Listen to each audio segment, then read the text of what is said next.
On the transatlantic flight, passengers rested quietly in the dim cabin lighting overhead. A young woman leaned her head back sleeping, breathing steadily and peacefully. Suddenly, the intercom echoed throughout. "This is your captain. Emergency situation. Are there any fighter pilots on board?" The entire cabin erupted in chaos, people whispering, others panicking completely. The sleeping woman slowly opened her eyes, her gaze completely transformed. No one knew. Her call sign had once made entire F-22 squadrons bow in respect. Lucia Alvarez settled into seat 23B of the overnight flight from New York to London, her worn gray sweater and inexpensive earphones making her nearly invisible among the business travelers and vacation passengers who filled the Boeing 777's cabin. At 29, her simple appearance and quiet demeanor drew no attention from fellow passengers who categorized her as just another unremarkable person making a routine transatlantic journey. She worked as a civilian aviation safety consultant, spending most of her time reviewing technical documentation and conducting routine inspections that kept commercial aircraft operating within regulatory parameters. To her fellow passengers, she appeared to be exactly what they expected from someone traveling in economy class. Ordinary, forgettable, and probably struggling to afford the trip. "Excuse me, miss," said the businessman in 23A, his tone carrying the casual authority of someone accustomed to being served by people he perceived as less important. "Could you help me with my carry-on? It's pretty heavy, but you look like you could handle it." Lucia helped him without comment. Her assistance received as confirmation of his assumption that she existed primarily to make his travel experience more convenient. The businessman returned to his laptop immediately, already having dismissed her as someone whose presence didn't require acknowledgement. Throughout the boarding process, Lucia's kindness manifested in gestures that went unnoticed by most observers. When an elderly woman struggled to reach the overhead compartment, Lucia quietly stood to help without being asked. When a young mother traveling alone with a fussy toddler looked overwhelmed, Lucia offered her own blanket to help keep the child comfortable during the long flight. "Thank you so much," the mother whispered gratefully as her son finally settled down for sleep. Most people just get annoyed when children cry on flights. Lucia's response was characteristically modest, her words carrying warmth that seemed to come from genuine understanding rather than polite courtesy. "Children should feel safe when they travel," she said quietly, adjusting the blanket around the sleeping boy with gentle precision. The flight attendants who worked this route knew Lucia as a frequent passenger who always chose middle seats, and spent most flights reading technical aviation manuals that seemed far too complex for casual interest. They appreciated her politeness and the fact that she never requested special attention or additional services. "She's so quiet you barely notice she's there," observed Sarah, the senior flight attendant, during their pre-flight briefing. "Always reading those thick engineering books. Probably works for the FAA or some aviation regulatory agency." Hidden in Lucia's small backpack was an item that told a very different story, a silver patch worn smooth by years of handling, its faded inscription reading "Kraken Wing, Night Falcon." The worn fabric represented experiences that her current life as a civilian safety consultant couldn't accommodate or acknowledge to anyone who might ask questions. Her transition to civilian aviation work had been necessary exile, chosen after military experiences that had broken something inside her that peacetime careers couldn't repair, but that civilian aviation work might slowly heal. The commercial aviation industry offered purpose without the psychological pressure of combat operations or the burden of life and death decisions that affected entire squadrons. As the Boeing 777 reached cruising altitude over the Atlantic, Lucia noticed subtle details that other passengers missed. Slight variations in engine harmonics, minor changes in cabin pressurization cycles, small adjustments in the aircraft's attitude that indicated normal flight operations proceeding exactly according to design specifications. During the meal service, the elderly woman she had helped with luggage struck up a conversation, curious about the technical manuals Lucia was reading during the flight. My dear, those books look very complicated, she said with the gentle curiosity that comes with age and genuine interest in other people. Do you work with airplanes? Lucia looked up from her review of emergency procedures documentation, her eyes reflecting depths that seemed inconsistent with her quiet civilian consultant role. Don't worry about the flight, she said softly, her voice carrying certainty that seemed to come from deep familiarity rather than textbook knowledge. I'm used to carrying much heavier loads than this. The elderly woman smiled, thinking it was just reassuring conversation from someone trying to calm her flying anxieties. She had no way of knowing she was speaking to someone whose understanding of aviation extended far beyond civilian safety regulations. Years later, the elderly woman would tell her family, she said, I'm used to carrying much heavier loads than this. I just thought she was a strong young woman being helpful. The crisis began 4 hours into the flight when the Boeing 777's left engine suffered a catastrophic failure that sent shock waves through the aircraft and created immediate emergency conditions that tested every backup system designed to keep commercial aviation safe at 37,000 feet over the North Atlantic. The explosion was visible through cabin windows on the port side, a burst of flame and debris that transformed routine international travel into a life-threatening emergency.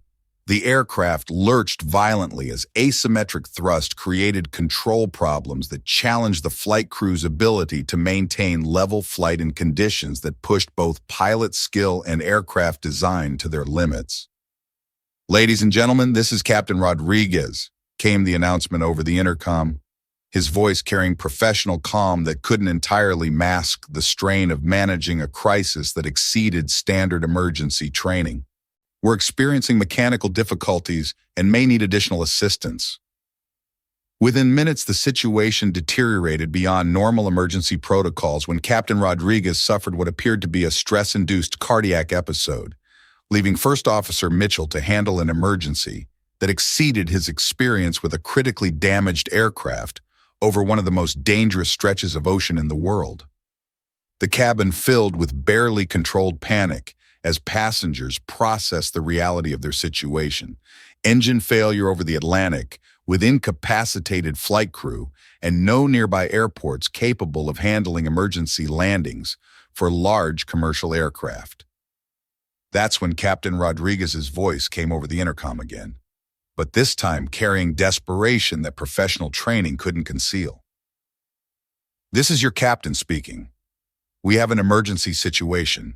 Are there any fighter pilots on board? Anyone with combat flight experience, please identify yourself immediately. The announcement created immediate chaos in the cabin as passengers looked around desperately, searching for someone who might possess the extraordinary skills needed to save their lives. Children began crying, adults started praying, and the normal social boundaries that governed air travel disappeared under the pressure of shared mortality. Lucia unbuckled her seatbelt and stood up quietly, her movement calm and purposeful despite the aircraft's increasingly erratic flight path and the panic surrounding her on all sides. "Where do you think you're going?" demanded the businessman from 23A, his earlier condescension replaced by panic that made him grab at anyone who seemed to have any kind of plan. "This isn't a joke!" The senior flight attendant, Sarah, intercepted Lucia as she moved toward the cockpit area. "Ma'am, please return to your seat immediately. We need to keep the aisles clear for emergency procedures." But Lucia didn't stop moving forward. "I need to get to the flight deck," she said quietly, her voice carrying authority that seemed completely inconsistent with her passenger status and unassuming appearance. The reaction from other passengers was immediate and harsh. "She looks like a secretary," shouted someone from the middle of the cabin. "What does she think she can do that trained pilots can't handle?" Flight attendant Martinez joined the effort to keep passengers in their assigned areas during the emergency. "Ma'am, the cockpit is restricted to flight crew only during emergency operations. Please cooperate with safety procedures." But Lucia had already assessed the aircraft's condition with systematic precision that indicated experience far beyond civilian aviation safety consulting. The engine failure pattern, the aircraft's response to control inputs, and the flight crew's stress level all pointed to scenarios she had encountered in circumstances that commercial aviation training rarely addressed. "I can help with the aircraft," she said simply, her words carrying finality that made Sarah step aside despite every passenger management protocol she had been taught during her training. Lucia entered the cockpit to find First Officer Mitchell struggling with controls that no longer responded according to normal procedures, his hands shaking as he tried to maintain flight parameters with systems that had been damaged beyond standard operating limits. "Ma'am, you cannot be in here during an emergency," Mitchell said, his voice carrying panic that years of commercial aviation experience hadn't prepared him to manage. "This is a restricted area." But Lucia was already studying the instrument displays with systematic attention that indicated intimate familiarity with aircraft systems under emergency conditions that went far beyond civilian consulting work. "What's your current fuel status and nearest divert airport?" she asked, her question delivered with professional authority that made Mitchell respond automatically before he realized what was happening. "Approximately 3 hours remaining fuel. Nearest suitable airport is Shannon, Ireland," he replied, then caught himself. "Wait, who are you? How do you know about fuel planning and emergency procedures?" Instead of answering his questions, Lucia began conducting what appeared to be advanced systems analysis, her hands moving across cockpit controls with confidence that belonged in military aviation rather than civilian passenger transportation. "Engine 1 shutdown. Crossfeed active, electrical load shedding initiated," she said, using technical terminology that made Mitchell freeze in recognition of expertise that seemed impossible given her passenger status. "Ma'am," he said slowly, processing implications that challenged everything he thought he understood about their situation. "Have you actually flown military aircraft before?" Lucia settled into the captain's seat with movements that indicated muscle memory rather than recent training, her presence transforming the cockpit atmosphere from panic to focused determination. "This is Night Falcon taking control," her voice cut through aviation radio frequencies with calm authority that belonged in combat operations rather than civilian emergency response. The response was immediate and electrifying. Military monitoring stations that tracked civilian aircraft over the North Atlantic suddenly became very interested in the emergency. Not because of the technical problems, but because of a call sign that hadn't been heard in military aviation circles for over 3 years. Years later, First Officer Mitchell would write in his aviation safety report, "When she said Night Falcon, I knew immediately that wasn't a call sign anyone would use casually. I recognized I was sitting next to a legend." Lucia's hands moved across the Boeing 777's controls with precision that transformed the crippled aircraft from barely controllable emergency into manageable flight situation, despite operating with only one engine over the most dangerous stretch of the North Atlantic crossing. "Shannon Control, this is Night Falcon with emergency aircraft." Her voice cut through international aviation frequencies with professional calm that belonged in military command rather than civilian crisis management. "Single engine operation. Requesting priority approach and emergency equipment standing by." But the response that came back through the aviation communication channels made everyone listening understand that something extraordinary was happening over the Atlantic Ocean at flight level 370. "Night Falcon, this is Raptor flight on NATO patrol," came the voice of an F-22 pilot whose squadron had been conducting routine air defense operations in the area. "Confirm your call sign. Are you really Night Falcon?" The question rippled through military aviation channels as controllers and pilots processed the implications of a call sign that had been legendary in fighter pilot communities before disappearing from active duty under circumstances that remained classified at the highest levels. Lucia's response was brief, but carried weight that transformed her from emergency passenger to military aviation legend in real time. "Raptor flight, affirmative. I'm somewhat occupied at the moment."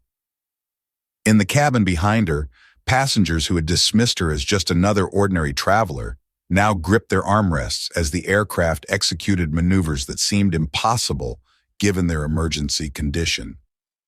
Lucia was flying the damaged Boeing 777 with precision that belonged in military flight training rather than commercial aviation emergency procedures. "Ladies and gentlemen, this is Night Falcon," came her voice over the passenger address system, her use of military call sign creating surreal contrast with civilian airline operations. "We're going to make an emergency landing at Shannon Airport.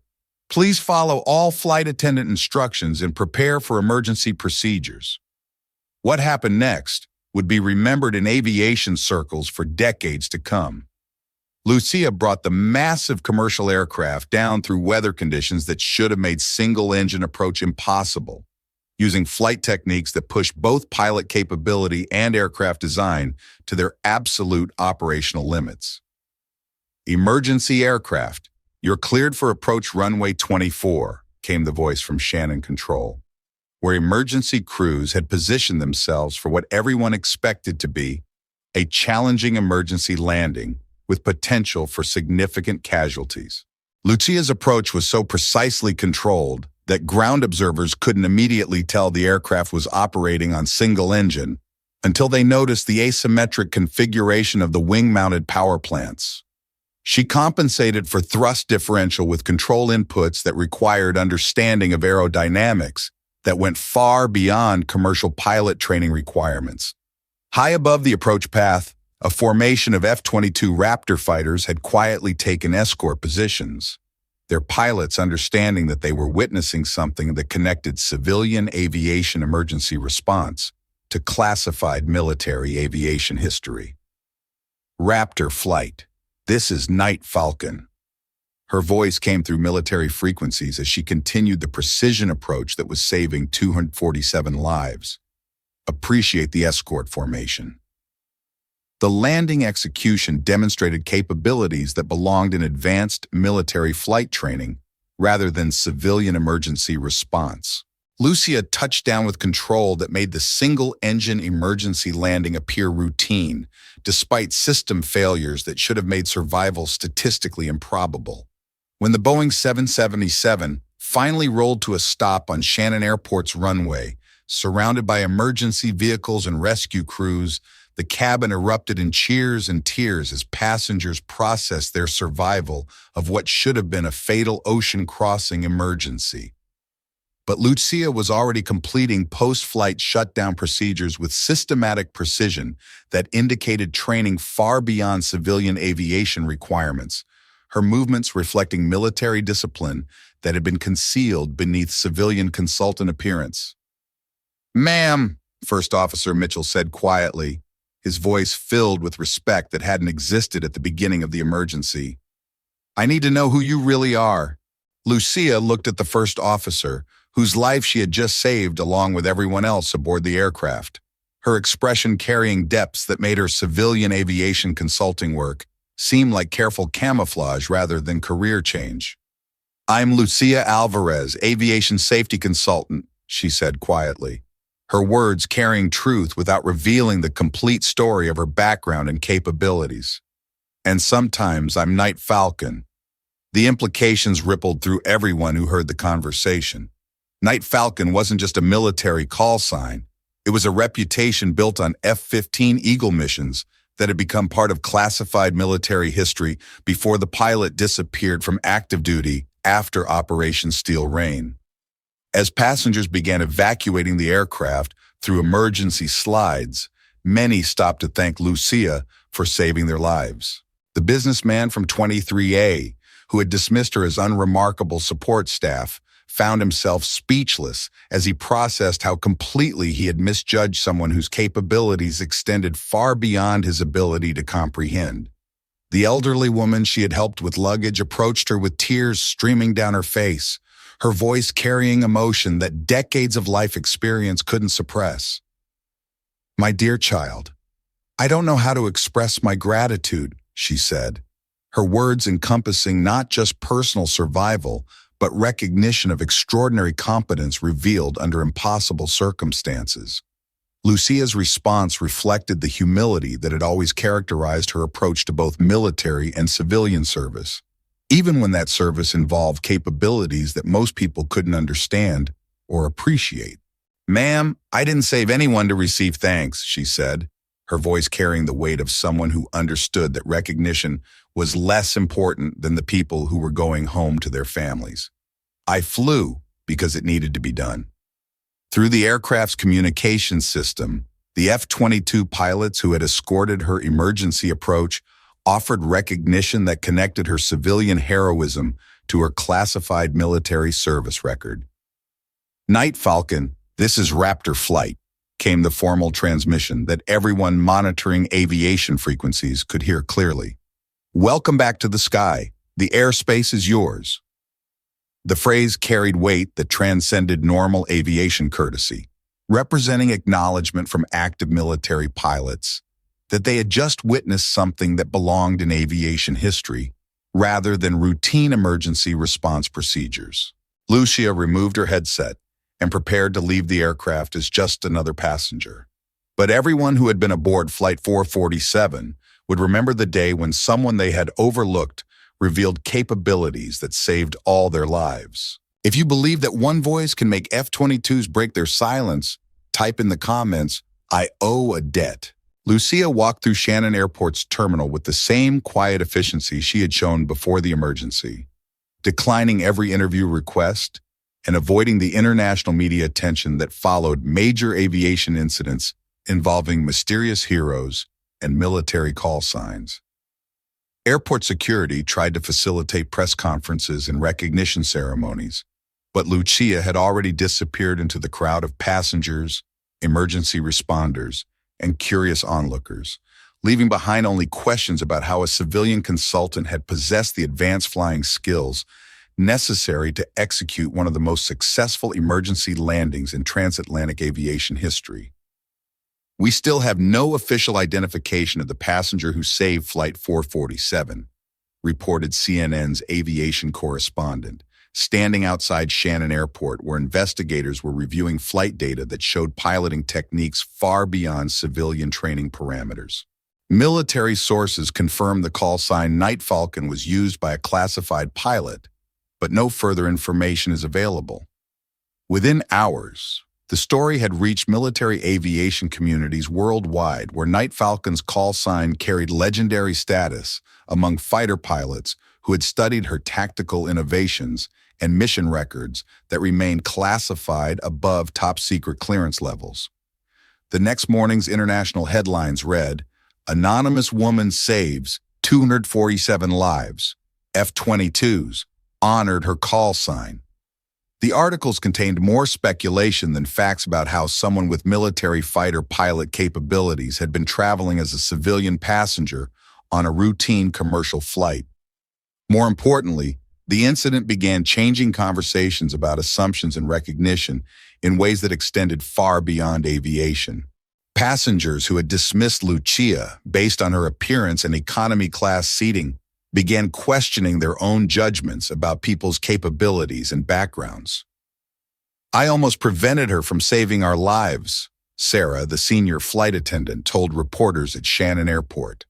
"She looked like any other quiet passenger, and I tried to keep her away from the cockpit because I thought she was just panicking."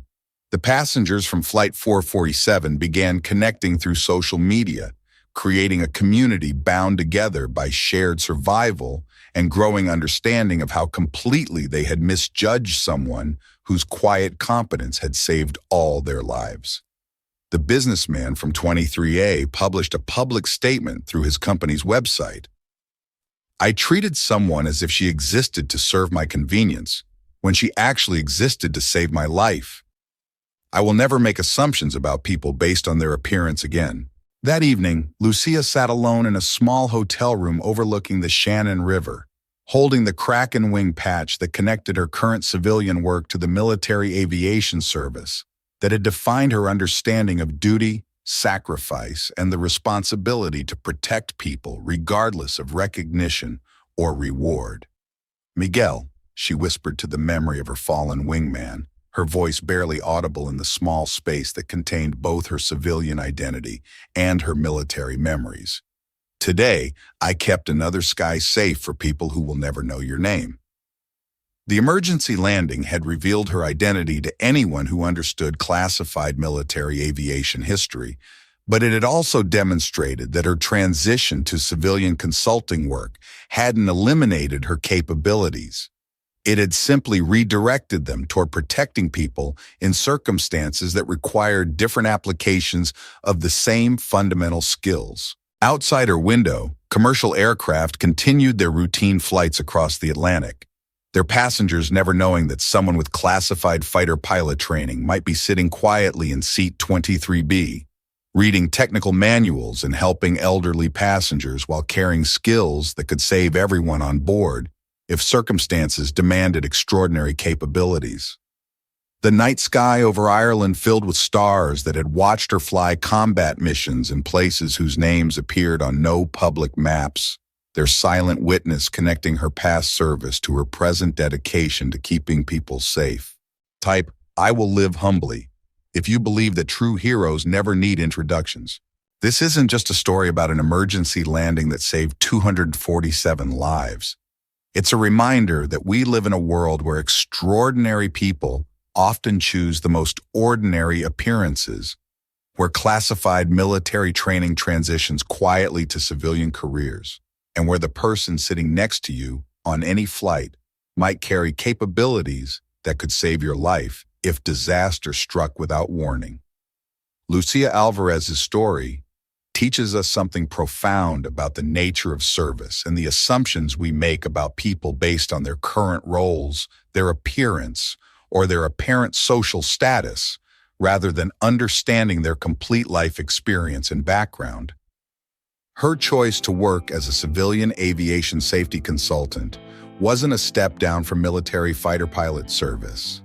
It was a conscious decision to continue protecting people while processing experiences that civilian life could accommodate better than continued classified military operations. Around the world, former military pilots work in civilian aviation, aerospace companies, and regulatory agencies, their advanced training benefiting industries and communities that rarely acknowledge the depth of expertise being applied to routine safety problems and emergency situations.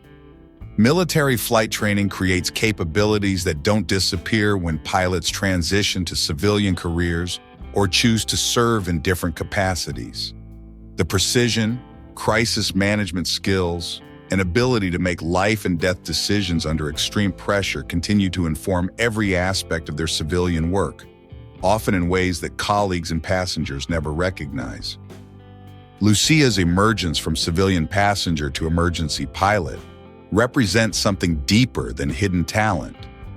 It symbolizes the moment when all of someone's training and experience reveals itself in response to genuine need that can't wait for official authorization or appropriate credentials. These revelations happen more often than we realize, usually in contexts that don't involve commercial aircraft emergencies and F-22 fighter jet recognition ceremonies.